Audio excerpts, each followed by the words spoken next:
যুব সমাজের এখন যে অবস্থা, আপনি সামনে একটা ভয়ঙ্কর বিকলাঙ্গ যুব সমাজ দেখতে পারবেন। মস্তিষ্ক বিকৃত হয়ে গেছে এদের মোবাইল ফোন দিয়ে। মোবাইল ফোন, পর্নোগ্রাফি, মেয়েদের ফিতনা, হারাম অ্যাফেয়ার্স, মাদক, জুয়া, টিকটক, এই করতে করতে এদের মস্তিষ্কর সুস্থতা নষ্ট হয়ে গেছে। আল্লাহর কসম, আল্লাহর কসম করে বলছি, এরা সুস্থ না। একটা চিত্র খুব কমন দেখতে পারবেন, 10টা-20টা ছেলে গোল হয়ে বসে আছে ফোন নিয়ে, সবার মনোযোগ নিচের দিকে। ওয়ার্ল্ডে কি হচ্ছে, আসমানে কি হচ্ছে, জমিনে কি হচ্ছে, কোথায় মুসলিমদের উপর বোম পড়লো, কোনো ফিকিরই নাই ওর। আপনি মনে করেছেন যে এই যুব সমাজ আগামীতে দেশের হাল ধরবে? আমি হলফ করে বলতে পারি কোনোদিন দেশের উপকার করতে পারবে। আপনি নষ্ট করে ফেলছেন যুব সমাজকে, নষ্ট করে ফেলছেন একদম। এদেরকে সুস্থতার দিকে নিয়ে আসতে হলে ইসলামী শিক্ষার কোনো বিকল্প নাই, নামাজের কোনো বিকল্প নাই। এদেরকে সামাজিক কাজে লাগিয়ে দিতে হবে, সোশ্যাল কাজে, সামাজিক উন্নয়নমূলক কাজে, এই যে মানবতার সেবামূলক কাজে, প্র্যাকটিক্যাল কিছু কাজে। কিছু বানাও, কিছু করো, সায়েন্স নিয়ে ঘাটাঘাটি করো, কিছু প্রযুক্তি উদ্ভাবন করো, তোমরা কিছু করো। দেখেন, আমরা যত কিছু ব্যবহার করি সব কিছু কিন্তু ইহুদি খ্রিস্টানদের। এই যে আমি যে মাইকে কথা বলছি, এই মাইকে ইসলামের বড় বড় কথা বলছি, এই মাইকটাও দেখা যাবে যে মুসলমান তৈরি করে নেয়। তাহলে এটা কি কাম্য ছিল? আর এই বিশ্বের যত শিক্ষার বুনিয়াদ, এই বুনিয়াদী শিক্ষা দিয়েছে মুসলিমরা। বিশ্বাস না করলে খালি আপনি 1200 বছর ইতিহাসটা পড়ে দেখেন। ইবনে সিনার নাম শুনেছেন? চিকিৎসা বিজ্ঞান দাঁড়িয়ে আছে ইবনে সিনার উপরে, নাম শুনেনি? জাবির ইবনে হাইয়ানের নাম শুনেছেন? এই কেমিস্ট্রি না থাকলে আপনি ওষুধ তৈরি করতে পারবেন না। কেমিস্ট্রি না থাকলে কি পারবেন না? মেডিসিন তৈরি করতে পারবেন না। এটা দাঁড়িয়ে আছে কেমিস্ট্রি জাবির ইবনে হাইয়ানের উপরে, যাকে ইউরোপে বলে গ্যাবর ইবনে হাইয়ান। এরকম নাম প্রচুর আছে। আপনি এই যে ম্যাথামেটিক্সের কথা বলেন, জ্যোতির্বিদ্যার কথা বলেন, তারপরে প্রাণীবিদ্যার কথা বলেন, এই রক্ত সংবহন যন্ত্রের কথা বলেন, এক একটা সাবজেক্ট ধরে ধরে দেখেন, সবগুলোর গোড়ার মধ্যে আমাদের মুসলিম মনীষীদের অবদান আছে। এমনকি এই যে পুরো বিশ্বের যে দর্শনগুলো চলছে, যত দর্শন, ফিলোসফিক্যাল থটস, আমরা ফিলোসফি পড়েছি, এই ফিলোসফিগুলোর গোড়ায় গিয়ে আপনি দেখবেন সব মুসলিম দার্শনিকদের নাম লেখা আছে। আমরা ইমাম গাজালির নাম জানি না, ইবনে রুশদের নাম জানি না। হ্যাঁ, আমরা অনেক কিছু জানি না। আসলে আমরা শেকড় ভুলে গেছি এখন। বিশ্বাস করেন, আমরা এই যে প্রযুক্তি, মোবাইল ফোন, টিকটক, মেয়েদের পিছনে ঘুরতে ঘুরতে, অ্যাফেয়ার, বাইক চালানো, আমরা আমাদের জীবনের লক্ষ্যই ভুলে গেছি। আল্লাহ পাক আমাদের যুব সমাজকে তাদের জীবনের লক্ষ্য বোঝার তৌফিক দান করুন। ভাই, আল্লাহ পাক আপনাকে এমনি এমনি সৃষ্টি করেন নাই, আমাকে এমনি এমনি সৃষ্টি করেন নাই। আল্লাহ পাক চান আমাদের কাছে আমরা যেন তার দ্বীনের জ্ঞান অর্জন করি এবং এই জ্ঞান অনুযায়ী আমল করি। এই আমলটা সমাজে ছড়িয়ে দেই, ইসলামের দাওয়াতের মেহনত ছড়িয়ে দেই, যাতে একটা সময় হলেও যেন আল্লাহর জমিন, আল্লাহর দ্বীন কায়েম হয়। এটা আল্লাহ পাক চান আমাদের কাছে। আল্লাহ পাক আমাদেরকে এই জন্য সৃষ্টি করেন নাই যে একটা মেয়ের জন্য আত্মহত্যা করে ফেলবেন। একদম একটা মোবাইল ফোন একটা মেয়েকে কিনে দিয়েছেন, তার জীবন নষ্ট করে ফেলেছেন। যে বাবারা মেয়েদেরকে ফোন কিনে দিয়েছেন, জীবন নষ্ট করে ফেলেছেন এবং তার মাধ্যমে আরো 10টা ছেলেরও জীবন নষ্ট করেছে। আর সত্যি কথা বলছি, এখন আমরা তো ঢাকা শহরে থাকি, মানে এখানে ছেলেদের চেয়ে মেয়েরা বেশি পথ। হ্যাঁ, খুব ভালো লাগে ওদের। কি ভালো লাগে? একটা ছেলের সাথে বাইকে করে ঘুরবে, টাকা খসাবে, এখানে ওখানে ডেট করবে, আস্তে আস্তে। এগুলোতে খুব মজা পায়। এগুলোর জন্য কি তাকে সৃষ্টি করা হয়েছে? আপনি বলেন, এই মেয়েদেরকে আপনি যখন ঘরে নিয়ে আসবেন, আমি নারী বিদ্বেষী কথা বলছি না, নারীদেরকে আমরা অনেক অনেক সম্মান করি, অনেক শ্রদ্ধা করি। আর আমাকে জন্ম দিয়েছেন একজন নারী, আমাকে দিনের পথে চলতে আত্মবিশ্বাস যোগায় পিছন থেকে, ঘরের নারী যোগায় কি না? আমার নিজের কন্যা সন্তান আছে, আমরা মেয়ের বাবা। কিন্তু এখন যে টিকটক জেনারেশন মেয়েদেরকে আপনি তৈরি করছেন, ফোন হাতে তুলে দিয়ে ডেটিং করছে, বাইকের পিছনে ছেলের সাথে ঘুরছে, এখানে ওখানে ফ্রি ওপেন সেক্স করছে, কোনোদিন ধর্ষণের শিকার হচ্ছে। এই মেয়েদেরকে ঘরে নিয়ে আসার পরে এদের গর্ভ থেকে কি আপনি ইসমাইলের মতো সন্তান পাবেন? এদের সাথে তোমরাও দেখা যায় যে অনেক সময় প্রেম করতে ভালো লাগে, কিন্তু এই মেয়েদেরকে কেউ বিয়ে করবে না। এ ধরনের নারীদের সাথে মানুষ প্রেম করতে মজা পায়, কেউ সম্মান করে বিয়ে করতে চায় না। করলেও দেখবেন 2-1 বছরের মধ্যেই নাই সেই সম্পর্ক, গায়েব। তো অনেক দূর চলে আসলাম, এত দূর আসতে চাইনি, কথাগুলো কথার পিঠে চলে আসলো যে সমস্যা হচ্ছে গোড়ায় আমরা আমাদের যুবক যুবতী, আমাদের ছেলে মেয়েদেরকে দিনই বুনিয়াদি ইসলামী শিক্ষা দিচ্ছি না। এটা শিক্ষা দেওয়ার দায়িত্ব প্রত্যেক পিতার, প্রত্যেক মাতার। সে মাদ্রাসায় পড়ুক আর জেনারেল লাইনেই পড়ুক, আপনাকে শিক্ষা নিশ্চিত করতে হবে। কিভাবে করবেন এই হেডেক এখন আপনার, আমার আর হেডেক নাই, আমি দিয়ে দিলাম হেডেক আপনাকে।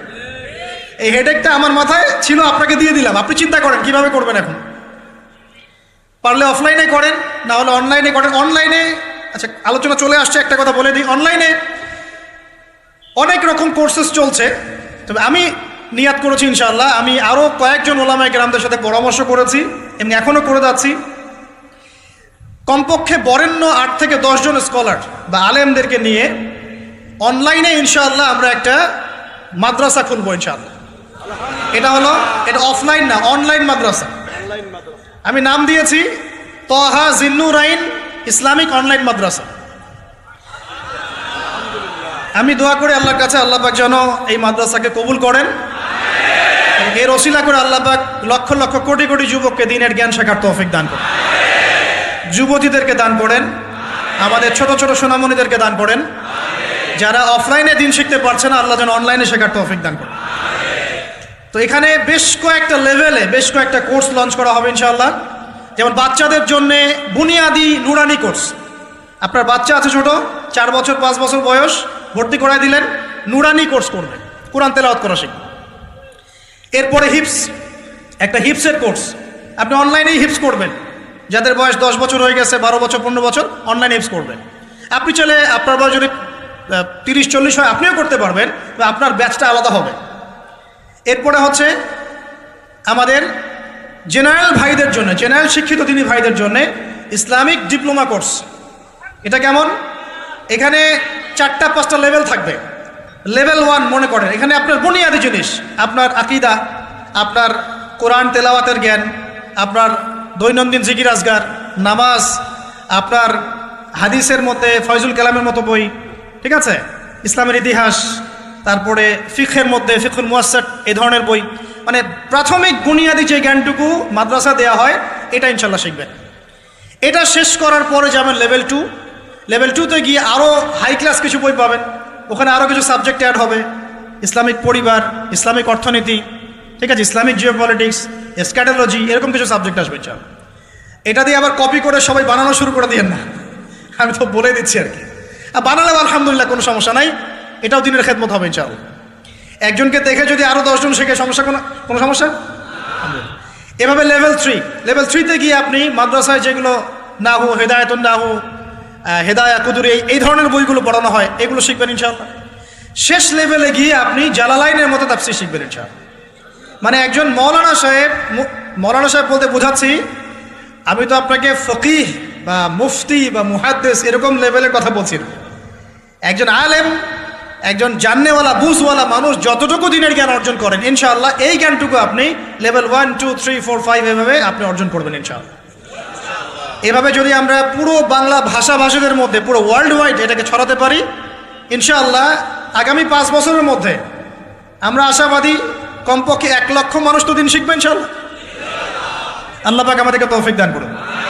এবং এগুলো হবে খুব স্বল্প মেয়াদী, 6 মাস, 4 মাস, 6 মাস এরকম কোর্স, যাতে আপনি বিরক্ত না হন। কারণ আমি অভিজ্ঞতা থেকে দেখেছি 1 বছরের কোর্স মানুষ করতে চায় না।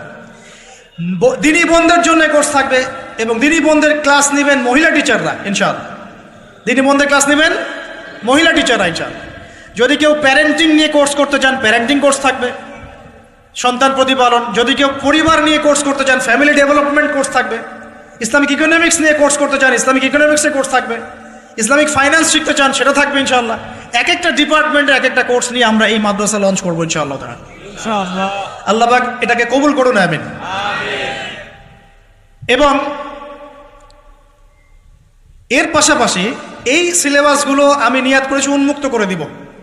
যে কোনো প্রতিষ্ঠান, দিনী প্রতিষ্ঠান, সেটা হোক ইসলামিক স্কুল বা ইসলামিক কলেজ বা মাদ্রাসা, তারা যদি এই কোর্সগুলো করতে চায়, করাতে চায়, সিলেবাস নিয়ে তারা লঞ্চ করতে চায়, ইনশাআল্লাহ তাদের জন্য উন্মুক্ত করে দেওয়া হবে ইনশাআল্লাহ, যাতে করে সারা দেশের বিভিন্ন জায়গায় কোর্সগুলো ছড়িয়ে পড়ে। আমি জ্ঞানতাত্ত্বিক কথা এজন্য বললাম বেশি করে, প্রথম ফরজ আপনার উপরে ইকরা বিসমি রাব্বিকাল্লাযী খালাক।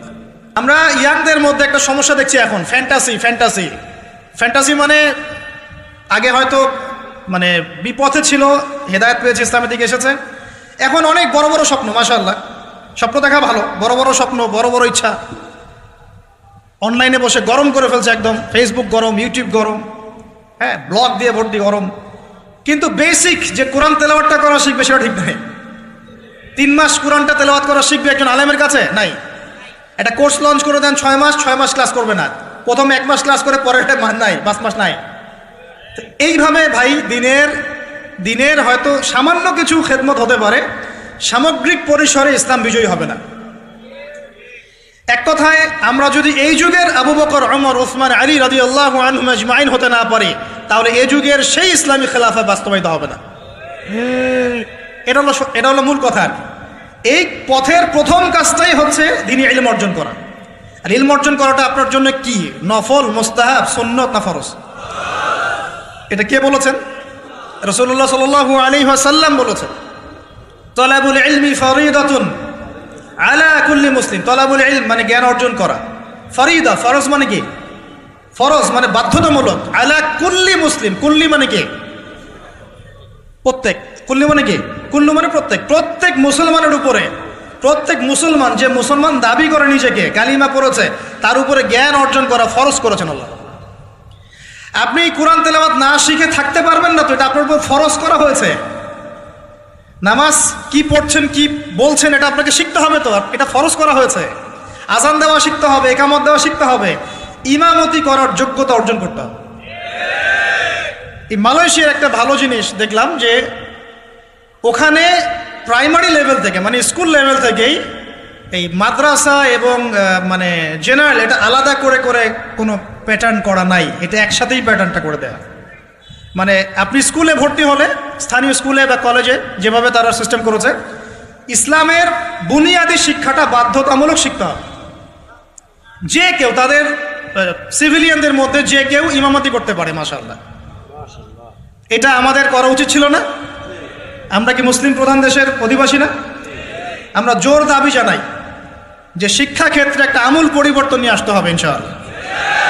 একদম প্রাইমারি লেভেল থেকে ইসলামিক শিক্ষাকে আমাদের দেশে বাধ্যতামূলক করা হোক।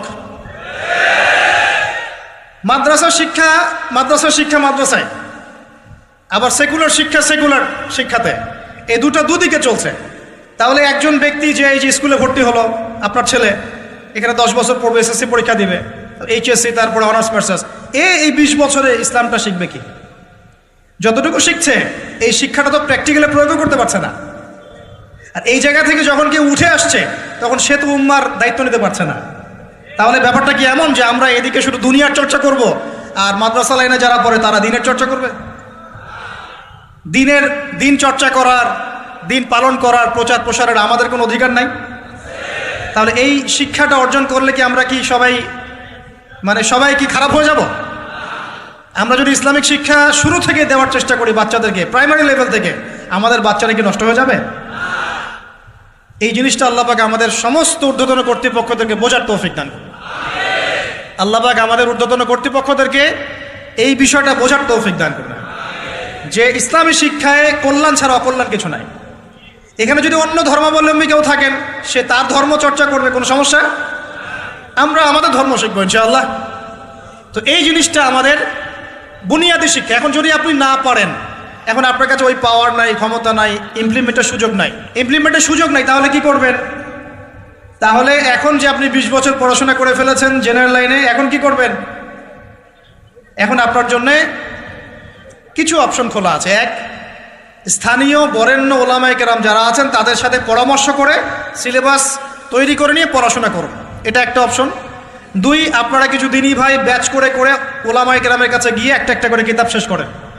2, 3, অনলাইনে কিছু কোর্সেস চলছে, এই কোর্সেসগুলো করতে পারেন, কাজে দিতে পারে। তবে অনলাইনে কোর্স অফলাইনের মতো হয় না। অফলাইনে ওস্তাদদের সামনে বসে যে পড়াশোনা, এটা অনলাইনে পাবেন না আপনি, ঠিক আছে? অথবা আপনার যদি সুযোগ থাকে তাহলে প্যাটার্ন চেঞ্জ করে এই প্যাটার্নে যেতে হবে। এগুলো ছাড়া তো আপনার সামনে কোনো অপশন খোলা নাই। যে আমরা যদি মাদ্রাসাগুলোতে এবং আমাদের শিক্ষা প্রতিষ্ঠানগুলোতে জেনারেলদের জন্য আরবির কোর্স আর মাদ্রাসা শিক্ষার্থীদের জন্য জেনারেল কোর্স রাখি, তাহলে উভয়ে শিক্ষিত হতে পারবে। চান মনে করেন এই ভাই মাদ্রাসায় পড়েছেন, মাশাআল্লাহ, তিনি মাদ্রাসার সব জ্ঞানই রাখেন আলহামদুলিল্লাহ, কিন্তু সায়েন্স তো শিখতে পারেন নাই, নামাজ শিখতে পারেন নাই, ওযু শিখতে পারেন নাই। এখন এই ভাইকে কি করবেন? এই ভাইকে ইসলামিক কিছু ডিপ্লোমা কোর্সের আওতায় আনতে হবে, এনে অফলাইন বা অনলাইনে শিক্ষা দিয়ে তাকেও মানুষ করে গড়ে তুলতে হবে। এই তো যদি আমরা চিন্তা করি, আমরা চিন্তা করতে হবে আমাদেরকে জাতি নিয়ে, বড় বড় কথা বললে হবে না তো।